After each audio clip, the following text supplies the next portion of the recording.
Hi viewers, welcome to our channel. ప్రస్తుతం మనతో పాటు సీనియర్ జర్నలిస్ట్ దామ బాలస్తున్నారు. వారితో మాట్లాడదాం. నమస్కారం సార్. హైదరాబాద్లోని ఉప్పల్లోని ఒక స్కూల్లో 2వ తరగతి చదువుతున్న ఒక విద్యార్థిని పైన 9వ తరగతి స్టూడెంట్స్ లైంగిక దాడికి ప్రయత్నించారు సార్. ఇప్పుడు ఇది చాలా అందరినీ కూడా షాక్కి గురి చేసింది. అసలు ఈ ఘటనలో ఏం జరిగింది, మరి ఆ విద్యార్థుల పైన ఎటువంటి యాక్షన్ తీసుకున్నారు సార్? అక్కడ ఉప్పల్లో లిటిల్ ఫ్లవర్ స్కూల్ అనేది ఒక స్కూల్ ఉంది, ప్రైవేట్ స్కూలు. ఆ ప్రైవేట్ స్కూల్లో మొన్న ఏం జరిగిందంటే, ఒక 2వ తరగతి చదువుతున్న బాలిక మీద 9వ క్లాస్ చదువుతున్న అబ్బాయిలు లైంగిక అత్యాచారానికి ప్రయత్నించారు అని ప్రధానంగా వార్త. అంటే ఈ పాప వెళ్ళి ఇంట్లో చెప్పింది, ఇలాగ నన్ను వాళ్ళు ఇట్లా చేశారని. దాంతో వాళ్ళు గొడవకు వచ్చారు. అప్పుడు యాజమాన్యమేమో అందులో ఒక అబ్బాయికి మాత్రం టీసీ ఇచ్చి బయటికి పంపించేసింది. ఇంకా 2 అబ్బాయిలకి మీద ఎటువంటి చర్య తీసుకోలేదు. దాంతో బంధువులంతా వచ్చి, ఆ పాపకు సంబంధించిన తల్లిదండ్రులు వాళ్ళ బంధువులంతా వచ్చి స్కూల్ ముందు ధర్నా చేయడం అది చేశారు. దాంతో విద్యార్థి సంఘాలు కొన్ని ఎంటర్ అయినాయి. విద్యార్థి సంఘాలు కూడా అక్కడికి వచ్చేసారు. దాంతో పోలీసులు ఎంటర్ అయిపోయి పోలీసులు విద్యార్థి సంఘ నాయకులంతా పట్టుకొని అరెస్టులు చేయడం ఇటువంటి ఇది చేస్తుందన్నమాట. సో ఇది ఇప్పుడు హైదరాబాద్లో పెద్ద ఎత్తున వైరల్ అయింది. మొన్ననే మనం ఒక టాపిక్ చెప్పుకున్నాం, నంద్యాలలో కూడా ఇదే విధంగా ఒక చిన్న బాలిక మీద అక్కడున్న 10th క్లాస్ విద్యార్థులు వాళ్ళు అత్యాచారం చేయడం, తర్వాత అది ఇంకా ఎక్స్ట్రీమ్ తీసుకెళ్ళి చంపేయడం, దానికి ఒక విద్యార్థి నాన్న కూడా హెల్ప్ చేయడం, ఇవన్నీ మనం చూసాము. ఇప్పటికి కూడా విద్యార్థి డెడ్ బాడీ అనేది దొరకలేదు. ఎందుకంటే అక్కడ నదిలో వాళ్ళు తోసేశారు, ఆ బాడీ కొట్టుకొని పోయింది కాలువలో. సో ఇప్పటికి కూడా దొరకలేదు. ఓకే. సో దాని మీద ఇంకా కూడా ఏమీ తేలలేదు పైగా. సో ఒక బాధితుడు పట్టుకొని లాకప్ డెత్ కూడా చేసి చంపేశారు అక్కడ. సో మామూలుగా ఈ మధ్యకాలంలో ఎక్కువ వింటున్నాం, ఇక్కడ కూడా ఒక తండ్రి చిన్న పాప మీద అత్యాచారం చేసి చంపేశాడు. సో ఇలాంటివి ఎక్కువ రావడానికి ఈ మధ్య ప్రధాన కారణంగా సైకాలజిస్టులు వీళ్ళు చెప్తున్నది ఏంటంటే, వీళ్ళకి పోర్న్ అనేది అందుబాటులో ఉంది. అంటే ఇప్పుడు స్మార్ట్ ఫోన్లు అనేవి 80 to 90% పీపుల్కి ఇండియాలో అందుబాటులోకి వచ్చాయి. ఇంటర్నెట్ బాగా చీప్ అయిపోయింది. ఇవి వచ్చేసరికి ఏమైందంటే, పోర్న్ అనేది ఈజీగా దొరుకుతుంది. ఇప్పుడు 9th క్లాస్ 10th క్లాస్ పిల్లలకి సెల్ ఫోన్లు అనేవి కామన్ అయిపోయినాయి. మామూలుగా మనకి ఇంతకుముందు చిన్నపిల్లలకి అన్నం పెట్టి చందమామ రావేనో ఇంకోటో కథ చెప్పి తినిపించేవాళ్ళు. ఇవాళ తినాలంటే సెల్ ఫోన్ ఇచ్చేస్తున్నారు. సెల్ ఫోన్ ఇస్తా పాప ఇట్లా చూసుకుంటా ఉంటే ఫుడ్ పెడుతున్నారు. ఇది అక్కడి నుంచి అలవాటు అయిపోతుంది వాళ్ళకి. అంటే ఒక 2 ఏళ్ళు 3 ఏళ్ళ నుంచి సెల్ ఫోన్లు అలవాటు చేస్తున్నారు. వాళ్ళు అక్కడి నుంచి వాటికి అడిక్ట్ అయిపోతున్నారు. దీంట్లో ఏమవుతుందంటే, సెల్ ఫోన్లో అదే అంటే మీడియం తప్పు కాదు యాక్చువల్గా, బట్ దాన్ని ఎలా యూజ్ చేస్తున్నారు అనేది ప్రాబ్లం. అయితే ఇక్కడ ఈ బీజేపీ నిజానికి హిందూ మతము, మన భారతీయ సంస్కృతి కథలని చెప్తుంది, కానీ ఈ పోర్న్ అనే దాన్ని బ్యాన్ చేయలేదు. ఏవో కొన్ని సైట్లని కోర్టుకి అందించింది. కోర్టు ఐపీ ప్రొవైడర్లకి ఇచ్చింది, ఇంటర్నెట్ ప్రొవైడర్లు వాటిని మాత్రం బ్యాన్ చేస్తారు. కానీ వాళ్ళు ఏం చేస్తారు, యూఆర్ఎల్ మార్చుకుంటారు, అంటే వెబ్సైట్ అడ్రస్ మార్చుకొని మళ్ళీ చేస్తుంటారు. మళ్ళీ దాన్ని బ్యాన్ చేస్తే ఇంకొకటి పెడతారు. అది పెద్ద విషయం కాదు ఇవాళ. సో అందువల్ల పోర్న్ అనేది బాగా ఇది ఉంది. ఇదైతే చాలా చోట్ల సైకాలజిస్టులు కానీ దీని మీద వర్క్ చేస్తున్న వాళ్ళు కానీ చెప్పేది ఏంటంటే, ఇది పిల్లలకి దగ్గరగా ఉన్నప్పుడు ఆ పోర్ను చూసి వీళ్ళకి కూడా అవి చేయాలనిపిస్తుంది.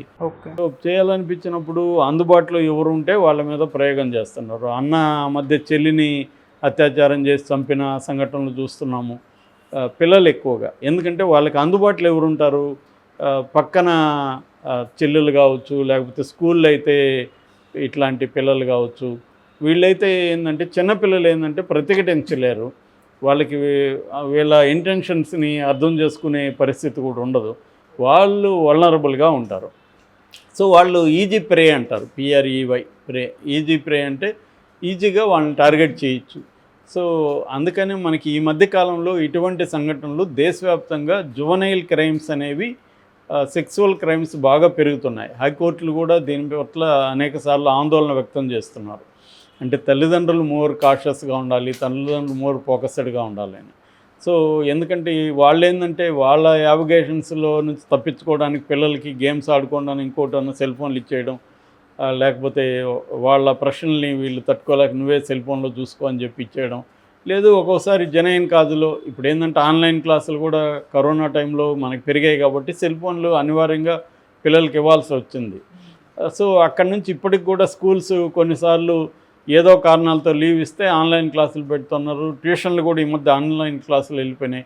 అలాగా ఫోన్లు అనేవి అందుబాటులోకి వచ్చేసాయి.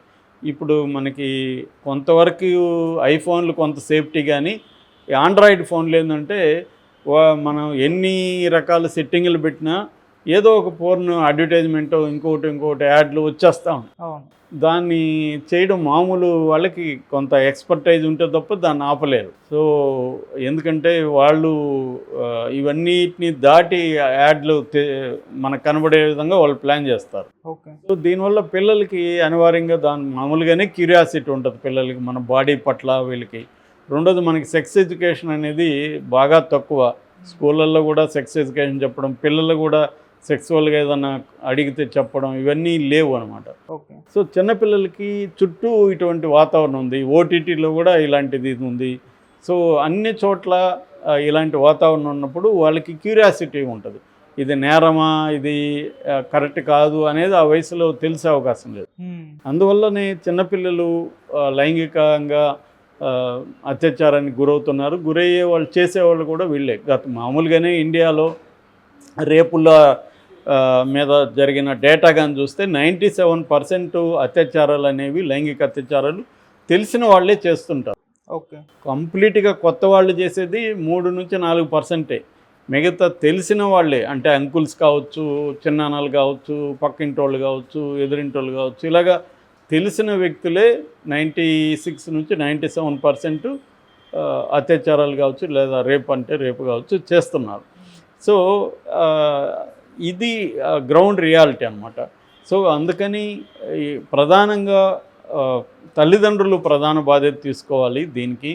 వాళ్ళు మన పిల్లలు ఏమి చూస్తున్నారు వాళ్ళని గమనించడం చాలా ఇంపార్టెంట్. అంటే గతం కంటే కూడా ఇప్పుడు పేరెంటింగ్ మోర్ డిఫికల్ట్. ఓకే. ఎందుకంటే మన పిల్లల మీద అనేక ప్రభావాలు ఎక్కువ పడతాయి. మనం కంట్రోల్లో ఉండరు వాళ్ళు.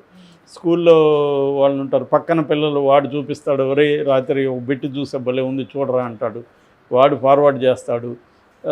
ఇలాగా జరుగుతుంది. వాడైనా అమ్మాయిలు అబ్బాయిలు అందరూ ఇదే చేస్తున్నారు.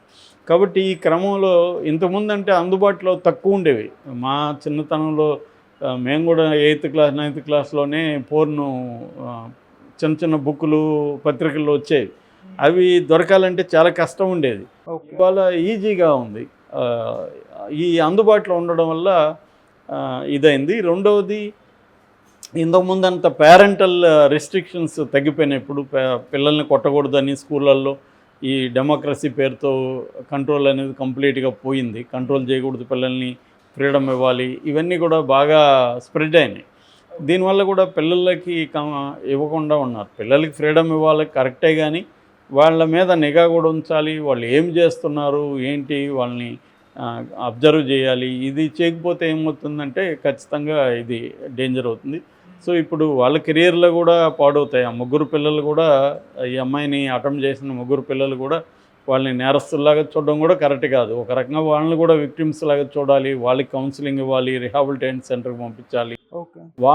వాళ్ళకి ఉన్న ప్రభావం ఏదైతే ఉందో డీ అడిక్షన్ ప్రోగ్రామ్ చేయాలి. పోర్న్ కూడా ఒక అడిక్షన్ అది. సో ఆ డీ అడిక్షన్ ప్రోగ్రాము వాళ్ళకి ఇవ్వాలి.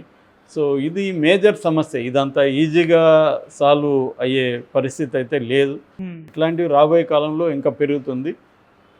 మేజర్ బాధ్యత అయితే పేరెంట్స్ తీసుకోవాలి. నెక్స్ట్ ఆ స్కూలు యాజమాన్యం కూడా దీని మీద స్కూళ్ళల్లో ఫోన్లు అలో చేయకపోవడం, నిఘా పెట్టడం, కెమెరాలు పెట్టడం, ఇవన్నీ కొంత మెజర్స్ కొన్ని చేయాలి. అప్డేట్